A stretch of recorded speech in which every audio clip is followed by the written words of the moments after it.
Have you ever thought of gifting your self on your birthday? അല്ലെങ്കിൽ ഒരു പ്രാവശ്യം ചെയ്ത് നോക്കണം, സംഭവം നൈസാ. സോ ഇന്ന് എൻ്റെ ബർത്ത്ഡേ. സോ ഞാൻ എനിക്ക് തന്നെ കൊടുക്കുന്ന ഗിഫ്റ്റാണ് ഈ ബാഴ്സലോണ ട്രിപ്പ്. ഓൾമോസ്റ്റ് ഒരു 2 hours travel from Bristol airport. Spain തന്നെ ചൂസ് ചെയ്യാൻ എനിക്ക് പ്രത്യേക ഒരു റീസൺ ഉണ്ട്. ഒരു 7 years ago UK വരാൻ പ്ലാൻ ഇടുന്നതിന് മുന്നേ സ്പെയിനിലേക്ക് പോകാൻ ശ്രമിച്ചിട്ട് നൈസായിട്ടൊന്ന് പാളിപ്പോയായിരുന്നു. And finally reached Barcelona. നേരെ പോയി ത്രിഫ്റ്റിൽ നിന്ന് കാറും കളക്ട് ചെയ്തിട്ട് ഞാൻ അവിടെ നിന്ന് പോയി. പെട്ടെന്ന് സ്ഥലമൊക്കെ കണ്ടപ്പോൾ എന്തോ ഒരു ദുബായിൽ ചെന്ന ഫീലൊക്കെ തോന്നിയായിരുന്നു. ആ ചൂടും ആ ഈന്തപ്പന പോലത്തെ മരവും എന്താണെന്നറിയില്ല. മുകളിൽ ചെന്നപ്പം അവിടെയും ഒരു ദുബായ് മാളുടെ ഒരു ലക്ഷറി ടച്ച് തന്നെ ഉണ്ടായിരുന്നു. ശരിക്കും എൻ്റെ മൈൻഡിലുണ്ടായിരുന്ന പോലെ ഇന്നല്ലായിരുന്നു ബാഴ്സലോണ. എന്ന് വെച്ചാൽ മനസ്സിൽ വിചാരിച്ചതിനേക്കാളും കുറച്ച് കൂടുതൽ നന്നായിപ്പോയി.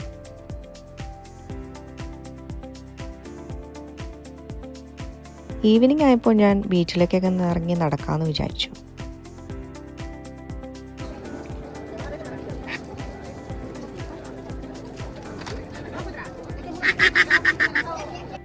ഇപ്പോൾ സമയം രാത്രി 10 മണി.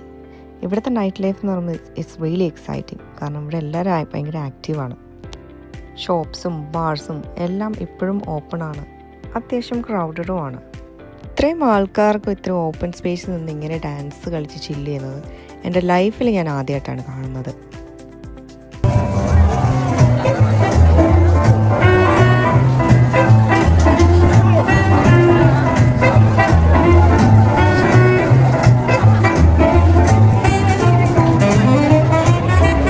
ഡേ 2 ഞാൻ പോകുന്നത് ബാഴ്സലോണയിലെ ഏറ്റവും ഐക്കണിക് ആയിട്ടുള്ള ഒരു ബിൽഡിംഗ് കാണാൻ വേണ്ടിയിട്ടാണ്. And it's a church.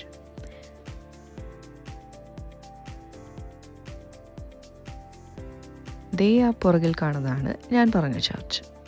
And 1882 തുടങ്ങിയ ഈ ചർച്ചിൻ്റെ പണി ഇന്ന് വരെ തീർന്നിട്ടില്ല. സൂക്ഷിച്ച് നോക്കിയാൽ അറിയാം, it's still under construction. Morning ഒരു 10 മണിയായപ്പോൾ തന്നെയുള്ള ഇവിടെയുള്ള ക്രൗഡാണ് ഈ കാണുന്നത്. ഞാൻ ഈ ചർച്ചിൻ്റെ പേര് പറയാൻ വിട്ടുപോയി. ഇതിൻ്റെ പേരാണ് സഗ്രാദ ഫാമിലിയ. ഇത്രയും കോംപ്ലിക്കേറ്റഡ് ആയിട്ടുള്ള ആർട്ട് വർക്കൊക്കെ ചെയ്താൽ പിന്നെ എന്ന് പണി തീരാനല്ലേ.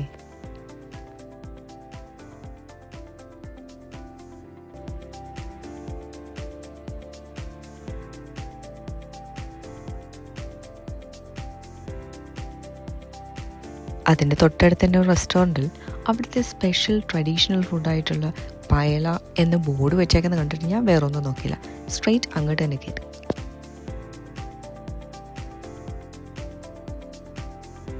ഇത് ആക്ച്വലി ഒരു സീ ഫുഡ് റൈസ് ആണ്. അത് കുക്ക് ചെയ്ത് അതേ പാത്രത്തിൽ തന്നെയാണ് ഇവർ സെർവ് ചെയ്യുന്നതും. അതാണ് ഇതിൻ്റെ പ്രത്യേകത. സംഭവം എന്തായാലും എനിക്ക് ഭയങ്കരമായിട്ട് ഇഷ്ടപ്പെട്ടു. അതുകൊണ്ട് അപ്പം തന്നെ യൂട്യൂബിൽ നോക്കി എൻ്റെ റെസിപ്പി അങ്ങോട്ട് പഠിച്ചു.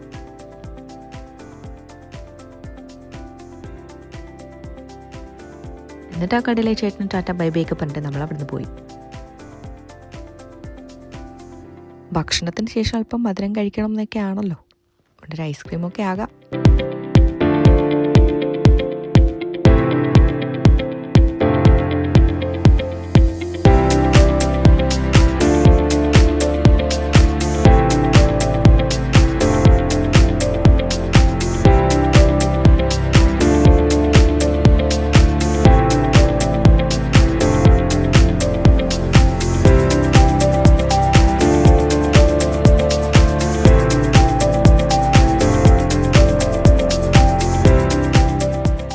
ബാഴ്സലോണയിലെ എൻ്റെ last day of the trip. ചെറിയൊരു വലിയ എക്സൈറ്റിംഗ് പരിപാടി ചെയ്യാൻ പോവുകയാണേ. ഈ നിൽക്കുന്ന പുള്ളിയാണ് നമ്മളെ ആ സ്പോട്ടിലേക്ക് എത്തിക്കേണ്ടത്. എക്സൈറ്റ്മെൻറ്റ് കാരണം വന്നത് കുറച്ച് നേരത്തെ ആയപ്പോയതുകൊണ്ട് എന്തിനാ എത്ര നേരത്തെ കുറ്റിയും പറിച്ച് വന്നേ, പോയി ഒരു കാപ്പിയൊക്കെ കുടിച്ച് പോരെ എന്നാണ് പുള്ളി പറഞ്ഞത്. ആൻഡ് ഫൈനലി ഈ വണ്ടിമേ കയറി ഞാൻ ആ സ്പോട്ടിലേക്ക് പോവാം.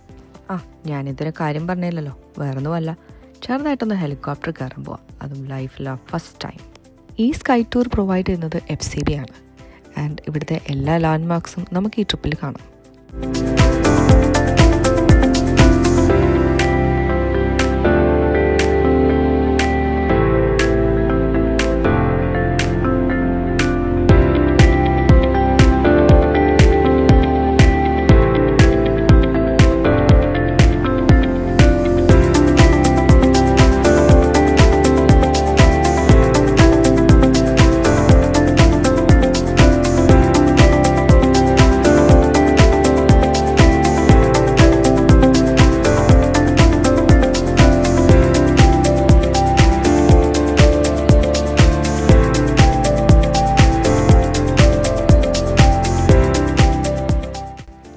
എൻ്റെ തൊട്ടടുത്തുള്ള സീറ്റ് കിട്ടിയ സന്തോഷത്തിലാണ് ഞാൻ.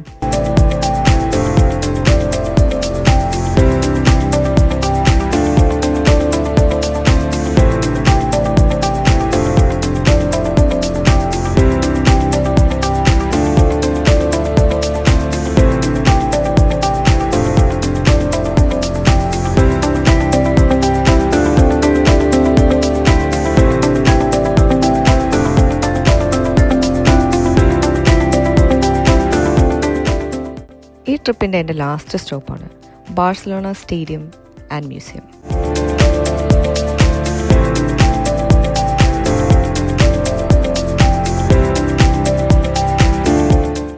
അൺഫോർച്ചുനേറ്റ്ലി സ്റ്റേഡിയം ഇപ്പോൾ അണ്ടർ കൺസ്ട്രക്ഷൻ ആയതുകൊണ്ട് അതിൻ്റെ ഉള്ളിലേക്കുള്ള ടൂർ ഇപ്പോൾ അവൈലബിൾ അല്ല.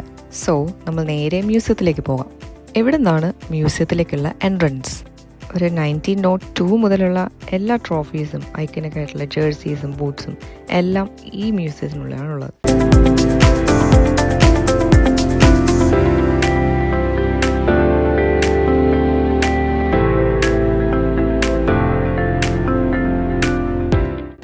ശരിക്കും പറഞ്ഞാൽ ഞാൻ ഇതിനൊന്നും അല്ല വെയിറ്റ് ചെയ്തത്. മെസ്സിയുടെ ഈ ജേഴ്സിയും ഗോൾഡൻ ബൂട്ടും കാണാൻ വേണ്ടിയിട്ട് 1.5 മണിക്കൂറെങ്കിലും അവിടെ ക്യൂ നിന്നിട്ടുണ്ടാവും.